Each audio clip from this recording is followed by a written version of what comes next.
Hello, everybody, and welcome. This is a Legacy School Literacy lesson for Year 6. For today's lesson, all you'll need is your Checkpoint 1 textbook from pages 31 to 33.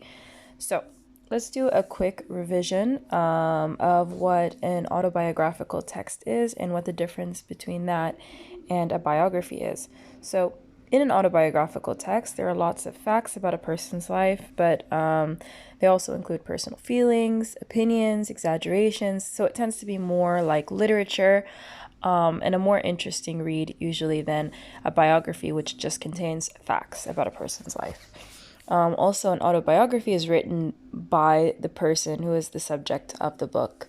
So if I want to write about my life, then that would be an autobiography. But if somebody else writes about me, then that would be a biography. All right, so today we're going to read a text by Amryl Johnson, and this text is going to be talking about her going back to her native country of Tobago, which is a Caribbean island. So she was born there and she grew up there, but then she moved to London. And this text is about a time where she went back for a visit and she was observing and describing what she witnessed there. All right, so what makes this text unique is she creates a really intimate atmosphere. She describes the setting in a way which makes us feel almost like we're there. So I want you to observe how she recreates the atmosphere in this piece. All right, so I was about to witness goat racing. A little later, there would be crab racing. Easter Monday and Buku Village. I was flying my way through ice cream vans, hordes of people, food stalls, and hot music singeing my eardrums.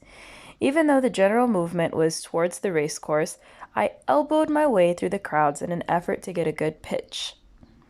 An area had been cordoned off to make a course for competitors, not quite on par with the traditional racing scale, but on parallel assumption that spectators were to make a line on either side of the stretch of ground, along with the participants would travel.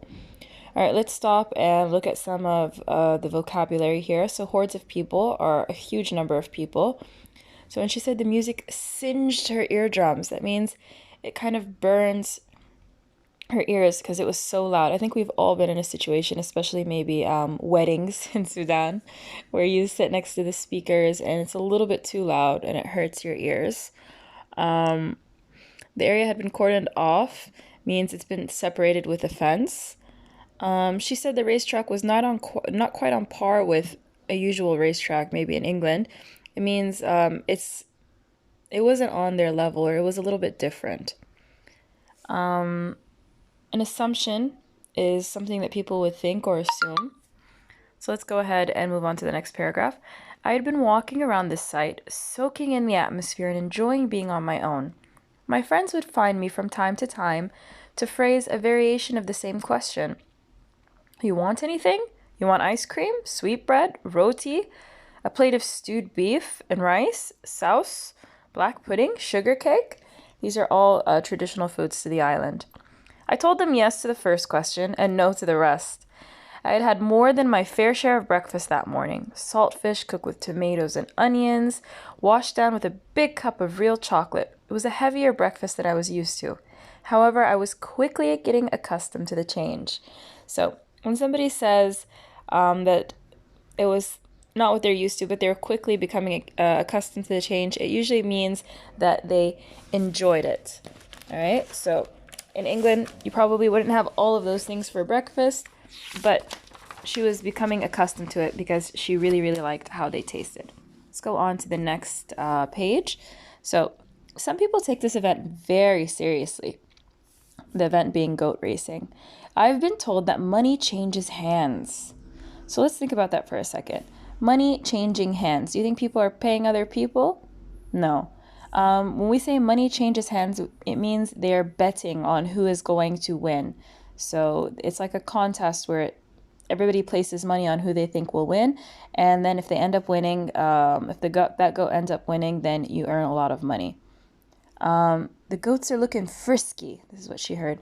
I wish I could have used that expression to describe what I saw.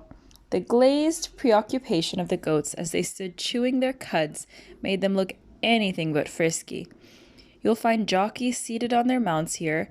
Good job, too. Feel sure they would have the Tobagan equivalent of the RSPCA, Royal Society for the Prevention of Cruelty to Animals, down on them like a ton of bricks.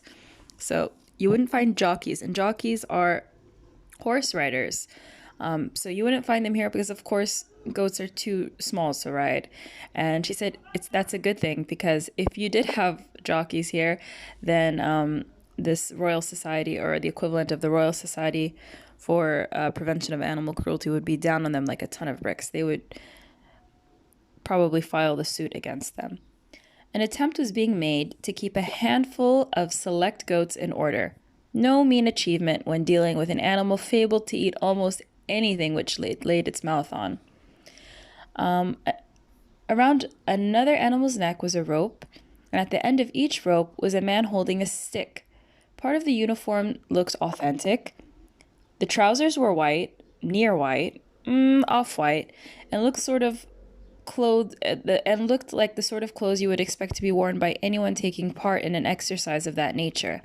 So their uniforms looked almost authentic. So they were all wearing white trousers, or the whitest trousers they could find. Some of them were near white, some of them were off-white. But in that respect, one could call them men minders. Bare feet, t-shirt or vest, identification number completed the ensemble. So they were wearing white-ish trousers, but some of them were barefoot, some of them were wearing t-shirts, some of them vests, some of them were not wearing shirts, but all of them had an identification number. An ensemble is an outfit that you wear. And they were off. I soon got the idea. It was how quickly you and your quadruped could race the other men and theirs to the finishing line. Bare feet and hooves pounded stones further into the ground. The humans were moving as if their lives depended on it. The goats were probably certain their lives did. Curried goat is a delicacy on the island. First one across the line got cooked, or was it the last one to cross who went into the pot? Either way, it would be best to play it safe and stay close to the middle. The tension on the rope was nail biting. There is always one soul who remains oblivious to ruin. The hooves of one billy were thudding on the quaking earth as if his life would begin when he reached the finishing line. His minder looked a worried man. He had reason. His feet had hardly touched the ground since the race began. So if your feet had hardly touched the ground, that means you're running super fast, almost jumping. He was hanging on to the end of the rope with both hands. Must be some sort of life raft. And being tugged to the finishing line. He was declared the winner. Rumor had it the goat ended up in the pot anyway. They had to throttle it to get it to stop running. The minder responded to everyone who congratulated him with the same surprised, bewildered smile. So let's go over some of the vocabulary here. Oblivious means that you're not aware. And when you say something is nail-biting, that means it is very exciting. The word throttle, they had to throttle the goat to get it to stop running. So to throttle something is like to attack it, or to almost choke it or hold it down by its neck. And bewildered means confused, almost surprised, right?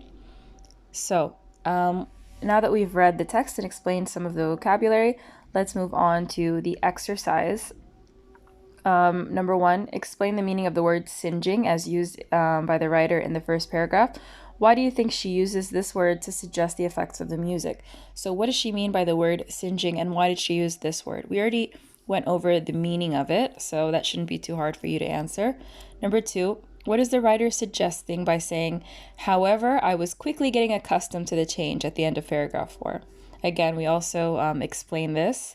Number 3, why do you think that money changes hands at the goat racing track? 4, describe using your own words the ensemble or the outfit worn by the minders of the goats. So what were they wearing? And what do you think the writer's opinion is of these minders? Number 5, explain fully what you think the minder of the winning goat Sorry, I'll start again. Number 5, explain fully why you think the minder of the winning goat was left with a surprised, bewildered smile. Why was he so surprised that he won? And number 6, by referring closely to the whole passage, say what you think the writer's attitude was towards the whole goat racing experience. So we know that some people took it very seriously, to the point where they would even be betting on the winner. But do you think the writer Amryl Johnson took this very seriously? All right, I want to read your answer. Again, as always, once you're finished, take a very clear photo and upload it to the Seesaw app. Make sure that you definitely write in full sentences and use very clear handwriting. All right, good luck.